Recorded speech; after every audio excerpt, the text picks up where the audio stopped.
everyone. I am just going to start sharing my screen. It's really lovely to see you all here. A special welcome to familiar faces, and it's great to see some of my SIM colleagues here. As Graham said in the introduction, I serve as a mission worker with SIM. I've been with them for 8 years. I came in to help establish our global anti-trafficking ministry called For Freedom. And this year I've moved into more of a global advocacy focused role. And before that, I had a number of roles in the non-profit sector, mainly working again with faith-based organizations and in a variety of roles, including communication roles. I love communicating, I love writing, I love talking. It's something I'm quite passionate about. It's something I also find quite challenging. And I just want to sort of explain from the outset, or just say from the outset, that what I'm going to be sharing today, most has come from lessons learnt the hard way. Because even though I am a Christian and have been for a long time, and even though I've always wanted to do my best, I haven't always made good decisions around how I tell other people's stories. In the anti-trafficking sector, this has been a topic of discussion for quite a long time, because we have learned that how we communicate about issues like human trafficking, slavery, abuse, has a really significant impact, not just on those who read our words or listen or might watch our videos, but it has a significant impact on those whose stories we are telling. So within the anti-trafficking sector, we've had conversations around ethical communications. It's often called ethical storytelling. These terms are used interchangeably. And today I just want to share some of these principles with us. They are guidelines. I don't want to be like telling you this is what you must or mustn't do, but these are helpful tools for us to consider as we tell the stories of others. Today, we're going to be looking at why communicating ethically matters. We're going to look at some of the principles that undergird this, a little bit around using images, AI, and digital media responsibly, and then just finishing with some hints around storytelling for mission organizations. As Graham said, you don't have to take any notes because there's a PDF of these slides that can come afterwards. Included in that is some resources and some links for you if you are keen to find out a little bit more. So to start, the question, what do we mean by ethical communications or ethical storytelling? We can think of it as the practice of communicating with honesty, respect, and care, ensuring that people's voices, dignity, and agency are upheld throughout the process. It means telling the truth without harm, seeking consent, representing others faithfully, and communicating in ways that reflect justice, compassion, and the inherent worth of every person. Why does this matter? Because I think we are all aware that how we communicate and how we tell stories is powerful. It's an innate part of who we are as God's created beings. The ability to tell stories and communicate well can move hearts. It's what helps us in our organizations to mobilize support. But it can also harm and re-traumatize or even exploit the very people that we are trying to help. For us as followers of Jesus, this is also a natural part of our expression of faith. Truth is sacred. Ethical storytelling honors God, who is truth. When we communicate with accuracy and integrity, we are reflecting God's character. Exaggerating a story or manipulating the facts may actually move people's hearts and emotions, but long term it damages trust and it damages our witness. So there is an element of faithful witness in our storytelling and communicating. Also, for us as followers of Jesus, we know that every person bears God's image and every person's story reflects the Imago Dei. And we can honor God by protecting dignity and agency and hope in how we tell stories. People are image bearers. And when we communicate with ethical principles, we are seeing others as God sees them. Communication is also mission. It's a part of our calling to share the good news. And when we tell stories with compassion, with consent and humility, we embody the gospel, and our words and images can become acts of justice and respect and love. Ethical storytelling helps our communication become an outworking of our discipleship. And I find that hugely exciting. So, what are some of the principles that we are talking about? You've probably picked up some keywords already. So let's just have a little bit of a look. One of the key principles that we have is that of respect and dignity. Every person bears the image of God, so our storytelling must honor their God-given worth. And we can do this by choosing to use empowering images and language. We can focus on portraying qualities like strength and hope and resilience rather than focusing on a person's pain or struggle or hopelessness. And there's this awful term that is being used a lot at the moment, which is called poverty porn. And when we talk about that, it is a word or a phrase that describes the use of emotionally manipulative, dehumanizing, or sensationalizing images and stories of people who are in hardship in order to provoke pity or donations.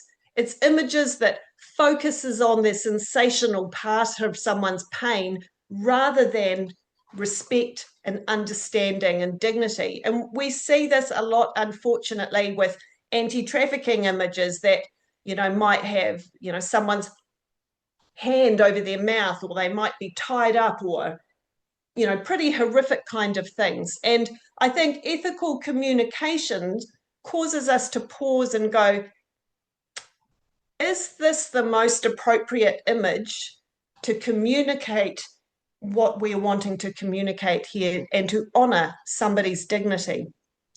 The key question that needs to be under everything we write, everything we film or record needs to be, if I saw this and this was about me, or it was about my mum, or it was about my daughter, would I feel proud about how they are being portrayed? Would I feel good about how they are being portrayed? A quick example of what we mean here by choosing to use like empowering images is here. Children in, hungry children, malnourished children. I know we are all very familiar, probably particularly in years gone past, of seeing a lot of images like on the left. When we practice sort of the principle of respect and dignity in our community, in our communication, we are thinking, what image can I use that still shows the hardship, but also shows that person's resilience, their strength, and their hope? The image on the right is an example of this. There's still a child in distress. There's still, we can sense from the image on the right that something's not right, perhaps they're hungry. but we're drawn to the strength and the resilience in the mother's face. So it's just asking questions like that. The second principle is accuracy and truthfulness. And I know as Christians, we don't intentionally not be truthful. We honor the truth. We do our best to tell the truth. But sometimes, and I will say this as someone who has done this myself in the past, sometimes we weigh up, actually, if I just didn't say this little part of the story, I know that is going to motivate my supporters to give a little bit more financial support. And we have to always be very mindful that actually we need to be telling stories that are accurate and respectful of the people the story is about, that are not shaped by convenience or by our agenda. We need to be careful not to sensationalize or manipulate a person's story to raise support or funds. We need to be balanced and honest, and we need to be communicating the positives and the disappointments, because we don't always need to deliver a neat package of success and solution, because life is complex and it's often messy. And, don't be afraid to show that as well. I was involved in a situation here within SIM a few years ago, and this was a real challenge for us. We want to tell stories of transformation, of God's saving grace at work. And we had a situation in West Africa. I received a call from a worker of ours in a country over there saying, "Can you help? I've had a mother come to me. 2 girls have been trafficked into Ghana. They've managed to escape. One of them has called her mother and she's come running to me for help. How can we get these girls back? What can we do?" So there ended up being a very global sort of conversation between our worker in Nigeria, me in New Zealand, somebody else in Ghana, somebody in Canada who had served in Ghana, and we were able to find these girls who had escaped. We were able to get them into a safe house. We were able to get them bus tickets to go back to their home country. Our worker had put all of this in a prayer letter, and she had sent it off to her supporters. And I got a phone call from somebody in our communications area saying, "I've just read this prayer letter with this great story. Can we tell this on our website about these girls who were trafficked and they were escaped, and then because of SIM's prayer and financial support, we've been able to get them back home, and it's such a fantastic story." And my response was, "Oh, I would love that to be the story that we tell, but it wasn't quite that simple, because that story continued, because we did manage to get these girls on a bus and back to their home country. And as soon as they got there, one of them ran away. The other one refused to go home. Even though her mother had run for help, it turned out that there had been addiction and family violence in that family, and the girl did not want to go home. And so we were in a situation where, yes, it sounded good, but we got them back and it just went really messy. And we had quite a discussion within our communications team of, well, what do we do? Do we tell the partial story that sounds fantastic? Or do we tell the whole story in all its messiness? And we ended up telling that story, even though we weren't sure how it would land. And what it did do was create a lot more empathy, a lot more understanding, a lot more buy-in from our supporters and those in our organization, because they understood actually trauma and abuse and things like this, they take a long time and they're not black and white. And we learned through this incident that actually we can tell the whole story. We can do it in a way that is honoring and respectful, but we don't just have to tell the happy ever after. Another principle is that of do no harm. Ethical storytelling needs to protect people from shame, danger, or re-traumatization. And this is something that we come across a lot in anti-trafficking. But for those of you who serve with people who suffer any sort of trauma, or they've suffered abuse or hardship, actually the retelling of what they have been through can re-traumatize them, can bring all those triggers back. Sometimes the retelling actually causes harm. So we just need to be aware of that. We need to make sure that there is support available if people are sharing about difficult things. We can help by using pseudonyms or using initials, not using real names, by keeping all recognizable details vague, as in West Africa, rather than a specific town. And advances in technology mean that we have to be super vigilant about protecting those that we write about, because anything we put online now can be seen by anyone forever.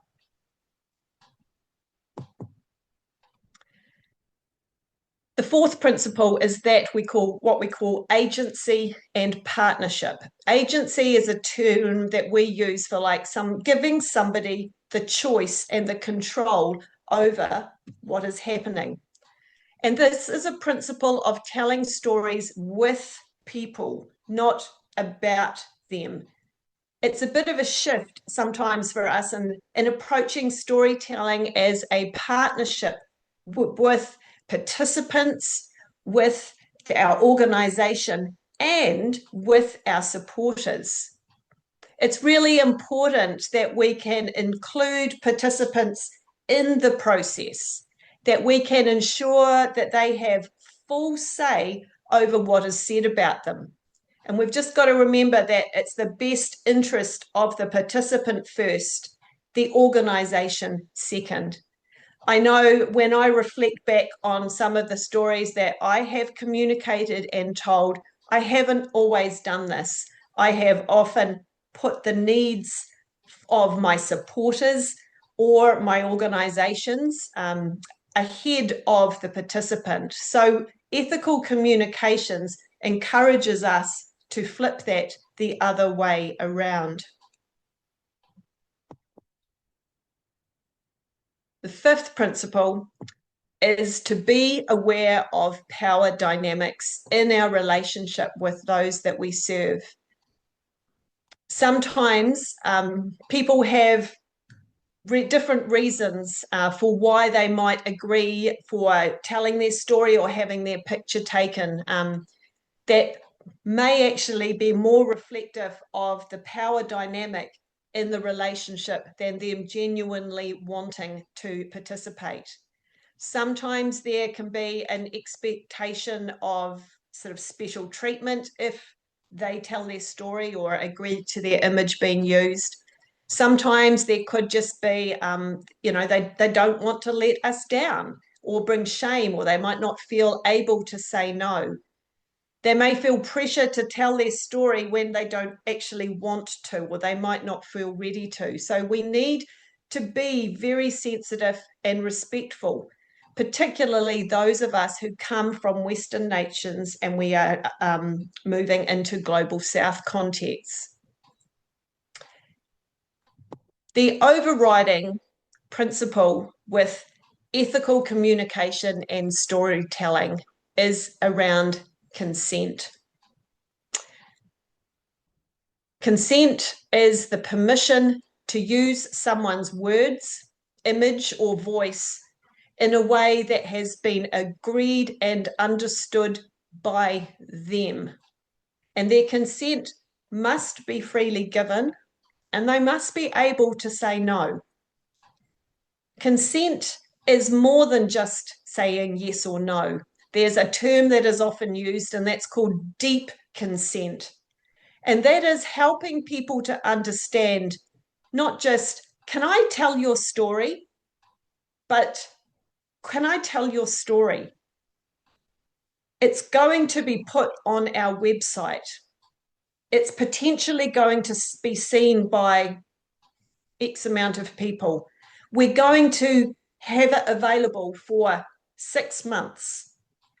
This is the link that it's going to be accessed on. So we need to make sure that we really explain to people what we are going to do with their story or their image, because it really is a taonga. It's a treasure that we are given. It's a real privilege to be able to communicate the stories of others. And we need to make sure that we honor that by making sure that those who give us their story or their image to use are aware of how it is going to be used. Again, would I be happy to read this about my family or see this about my family? And another key point is that it's important for us to include the right for a story to be removed or no longer used. In an organisation I was involved with a few years ago, we had this situation come up. It was an anti-trafficking organisation where we had young girls come in and we journeyed with them. And we had a particular young woman who came to us when she was 10 years old. She'd had a pretty abusive, awful background. And she stayed with the organisation. She did the long, hard yards of recovery work. She came out, she went to university, and we were, oh, this is fantastic. This is amazing. Then she got married to a pastor. And we were like, oh, this is the ultimate story. And I used to do this as well. We would speak at events and we would say, here's the before and here. Now look at where she is now. And she had given us her wedding photo to be able to use to tell her story because she wanted to help the organization. It was an incredible story of transformation. Everybody loved it. We loved telling it. People loved hearing it. It was absolutely incredible. Then several years later, this young woman was a mum. She had 2 young children, and she came to our organisation and she said, I would like my story to be taken down.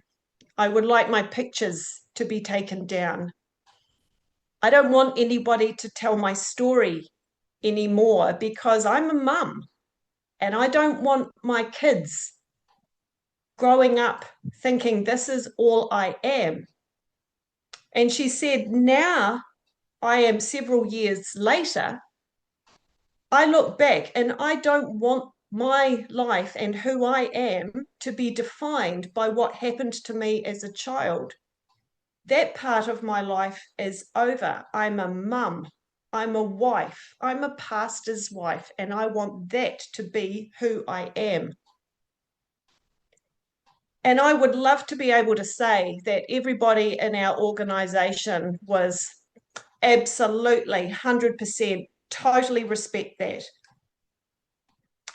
Many of us found this very difficult because this was a story, particularly with such great images of before and after, that was guaranteed to get a lot of funds whenever we shared it. And it was difficult to actually have this conversation and be going, oh, but it works so well for our organization.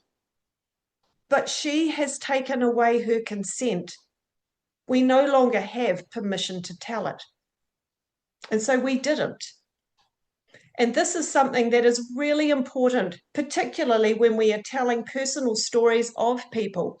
We need to make sure that they are aware they can remove their consent at any time. One of the things that we encourage is the use of consent forms. I thought it was ironic, Graham, that you sent me through a consent form for me to sign for this, in order for this to be recorded and to be used by Missions Interlink. So these kind of forms are very common and becoming more common, and they can be complicated, but they can also be quite simple. I have had some people in trainings when I have done this say, oh, but people can't read English, or I don't speak their language, so how can we do consent? And there are ways around this. It doesn't have to be a complicated form in English. We have a partner ministry in a country in Southern Africa, and whenever they get a story from someone, they film themselves on WhatsApp where they are saying to the person, so and so, you have given us permission to tell your story, and we are going to tell these, share it with these people for this long, for this purpose. Is that okay? And then they say, yes, that is okay. That's all we need to do. But it is understanding as well that they have the right to be able to say no, and they have the right to come back to us 6 months, 12 months, 18 months later and say, no more, please. So we can include these things, their personal information, options for how they want, like, how do you want to be identified? Do you want a different name to be used? Do you want your initial? Do you want to just be anonymous? Ensure that they choose how and where their story is shared. Are they happy for the story to be included in your prayer letter? They might be happy for that. Are they happy for it to be in your mission organization magazine? Maybe not that. Are they happy for it to be shared on Facebook, but not on TikTok? So it's having this discussion, and this is what we mean by agency and empowerment and involving and in partnership, helping them have say over where their story is told.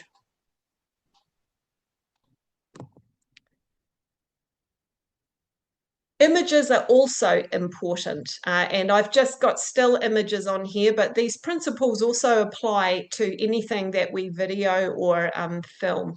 Again, principles that are empowering, that show strength and hope and resilience, not helplessness. Images that respect the person whose image it is. Another thing just to be aware of is it's super important to ensure that photographs of children are not recognizable. Their faces are obscured or otherwise identified. And this is becoming increasingly more important as AI and technology and all the online grooming and everything that is starting to happen. We really have to be vigilant about protecting our young people. Don't be afraid to use stock photos and acknowledge it. You can use illustrations. You can use a photo to disclaimer to acknowledge names have been changed or images have been changed to protect identity. And the choice of image and text should be representative of the issue. Like, don't over sensationalize it. The image at the top with the lady with the blue headscarf and the image in the bottom left are two stock images that we bought and use at For Freedom, our SIM ministry. They both represent, our anti-trafficking work, but in a way that we hope shows strength, it shows hope, it shows dignity. As opposed to some of these sorts of images, which again, unfortunately, were very common in years go by. We have seen, unfortunately, an awful lot of these kind of images in our sector. really portraying victims of abuse and exploitation as very helpless, very weak. I have to say that the victims and survivors that I have met are some of the strongest, most resilient, toughest people I have ever met. And I think that is something we need to be really just aware of. We also need to be aware of images that depict this power imbalance. And this is something that I think those of us in mission organizations, can really be helping our partners and workers to just be aware of that. We're not sending hundreds of photos back of here's me, the white savior in my village, doing all these great things. That communicates a message that isn't always respectful. Again, avoid the poverty porn images. A quick note about AI, which is becoming an increasing technology and in this space. It's okay to use AI images. There are an awful lot out there, but be transparent when you do. Acknowledge that, say that. Never use AI or technology to fabricate individuals or survivor identities. Always protect privacy and avoid reinforcing stereotypes. One of the dangers, or one of the things that we just need to really be mindful of with using AI imagery, is that because of the algorithms that are feeding AI, sometimes they reinforce harmful negative stereotypes. So again, don't rely on something that AI produces as gospel. Really just make sure that it is aligning with our principles of respect and dignity and the power imbalances.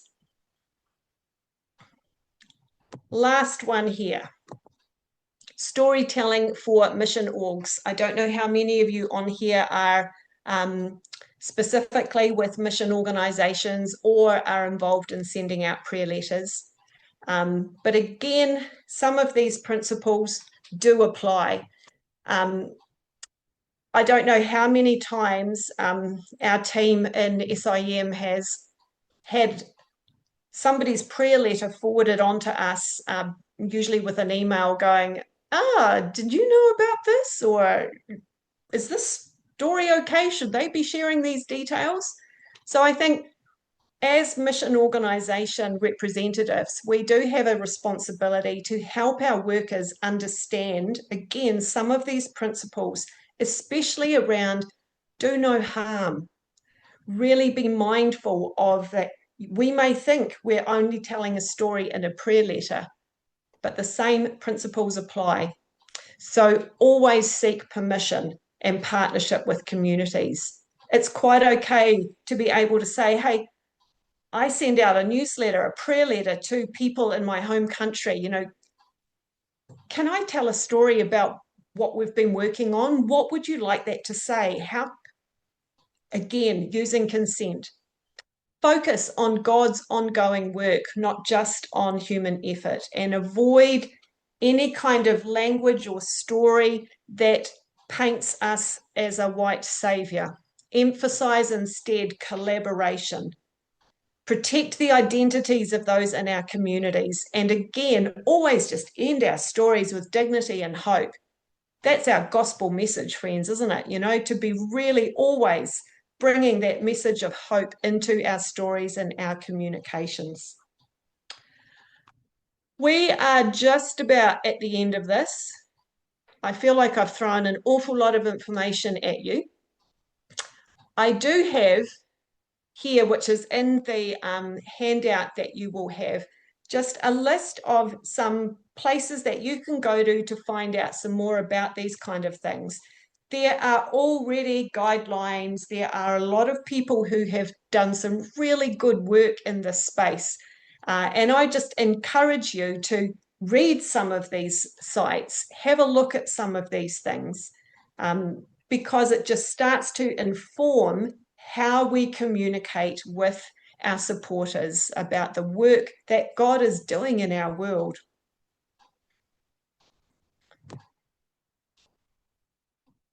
I'm going to ask you guys now to get on your chat buttons because I've got an exercise for you to do.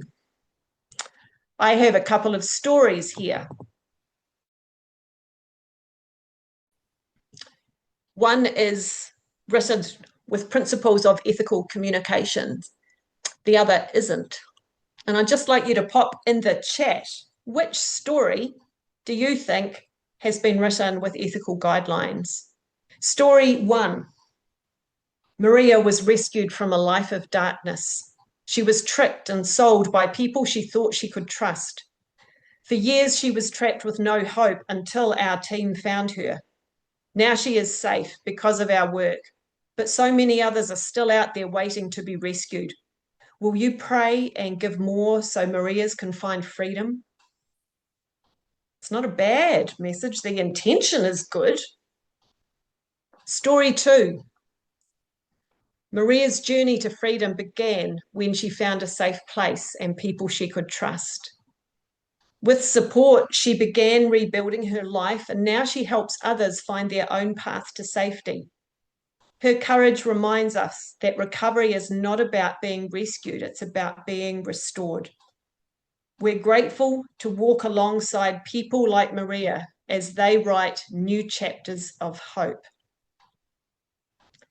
Same person, same story, but told from quite different perspectives. One is more respectful, one is empowering, one is giving her agency, one is communicating a message of hope and strength and resilience. Hopefully you put story 2.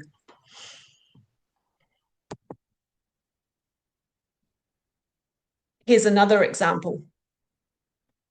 Story 1. Last month, our team partnered with local leaders to run a children's program in a nearby village. Families opened their homes and hearts, and we were inspired by their creativity and commitment to their kids. We learned a lot from how they care for one another, and we're grateful for the chance to share in what God is already doing in their community. Or story number 2. Last month, our team visited a small village where we ran a children's program. The response was overwhelming. So many kids came, and it was clear they'd never experienced anything like this before. Seeing their smiles reminded us why we came. We're so grateful for how God is using us to bring joy and hope to this community. Again, same story, same example, but told from 2 different perspectives. Do you notice how one of these, how story 2, the focus is around us, our team. We ran a children's program. Why we came, we're grateful for how God is using us to bring joy and hope. Story 1 includes principles of ethical storytelling. It's more about the partnership. Yeah, we were there, and we partnered with local leaders. And look, the families opened their hearts. We were inspired by their creativity, their commitment to their kids, and we learned a lot from them. We're grateful for the chance to share in what God is already doing. So they're just a couple of examples about what a communication piece can be like with ethical principles and without. So, Graham, I might hand back to you. First of all, I guess we can just throw open if there's any questions from anyone. I do have some questions that I can pop in the chat for discussion. But also here, I'm just going to pop this up on Graham's behalf, that we would love some feedback. So please either scan the QR code or you can submit the form there, and that will be in the PDF that comes out afterwards.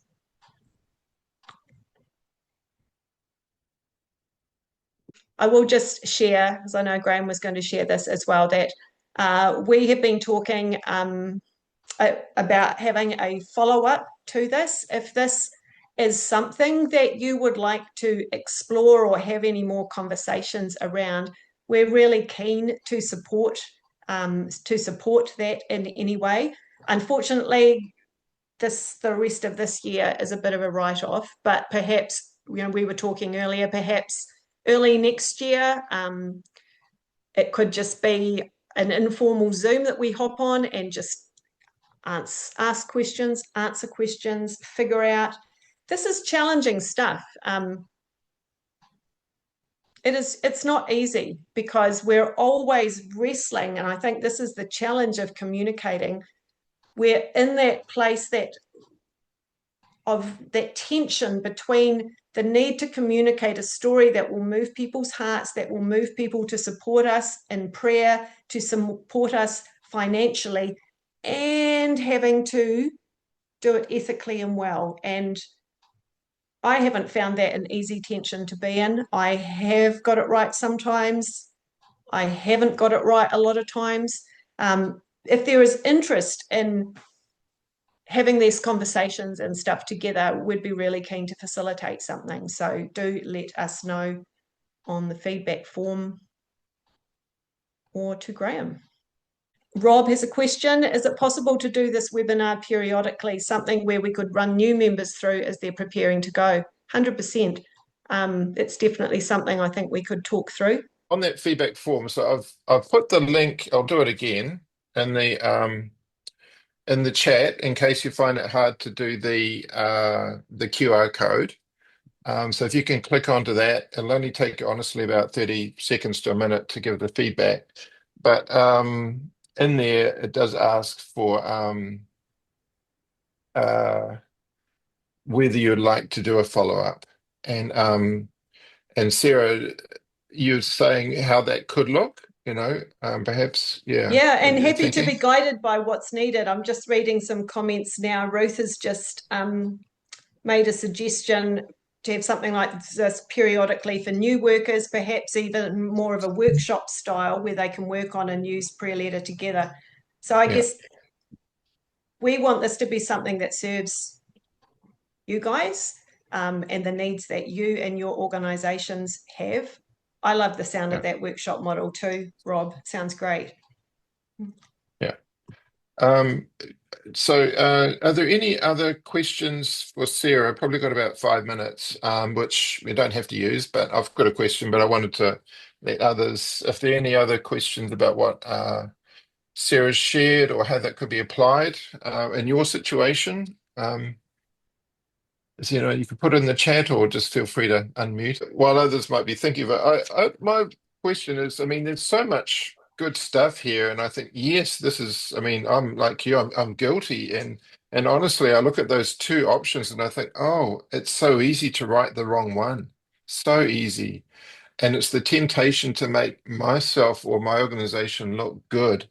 It's just there. It's part of our sin nature. 100%. So is there like an SIM or is there like a policy? Is this being put into a policy that is rolled out? Or is that something that we might want to consider for our members is a policy in terms of how that they could then pass on as something like, hey, because it's been 5 years since they did their training, and it's not like something to bang them over the head with, but in terms of that thought, is that something people would be interested in, or is that something you've thought of or would do, or is that perhaps not a good idea? Just a thought. I might invite Rob to jump in on this answer as well. I'm not sure. I don't think organizationally, like down through for our mission workers and things like that, policy wise, but with our organization's communications team, we have done training on this, we have talked around this and developed from that consent forms and sort of communication guidelines rather than policy to help with those who are have responsibility for communications.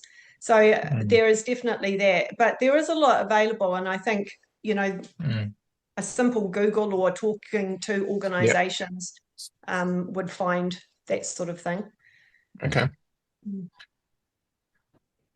Yeah, uh, like we all know SIMs is Society of Independent Missionaries. It also stands for Society of Independent Mission Offices. And so I would reiterate what Sarah said. Our international communications office definitely leans this way. There's a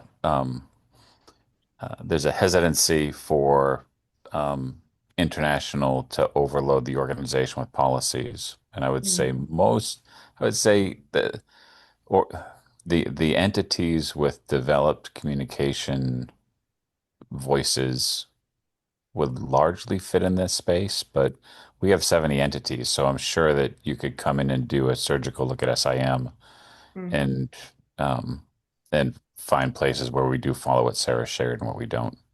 That's just the transparent Yeah, um, yeah. reality. And I Well, think too, just to emphasize that, this is a journey for all of us, mm, myself included. Um, and I think, our journey and our goal is to become more aware of these principles and the importance Mhm. of having these guidelines and the responsibility that we have in communicating, be that formally and or informally through our prayer letters and that sort of things. But we're going to get a we're going to do well sometimes, and other times we're not going to do so well, and that's just how it is. So I think we just need to keep working and aiming in the right direction. mm. Any other questions for Sarah? And feel free to pop them in the chat or speak up. I'd love to hear from you. I Uh, uh, suppose the yeah. slide that bothered me the most, well, not bothered me, I totally agree with what you're saying. And as a person who writes our newsletter, etc., try to stick to virtually all what you've been saying. Mm. However, the slide that bothered me the most was the one with the famine children versus the one with the girl in the mother's arms, because when you look at the girl in the mother's arms, you don't see someone who is starving. You see a healthy little girl in her mother's arms and being comforted just like we would if our child fell over.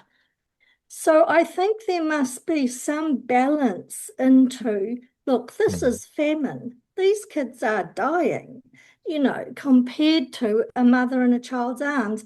So I'm just wondering where you sit on that, especially with your involvement in trafficking. Mm. Do you know what I mean? And we can all see horrible pictures about trafficking, and we don't want to dull Mm. the severity of what is happening. Do you Mm. understand?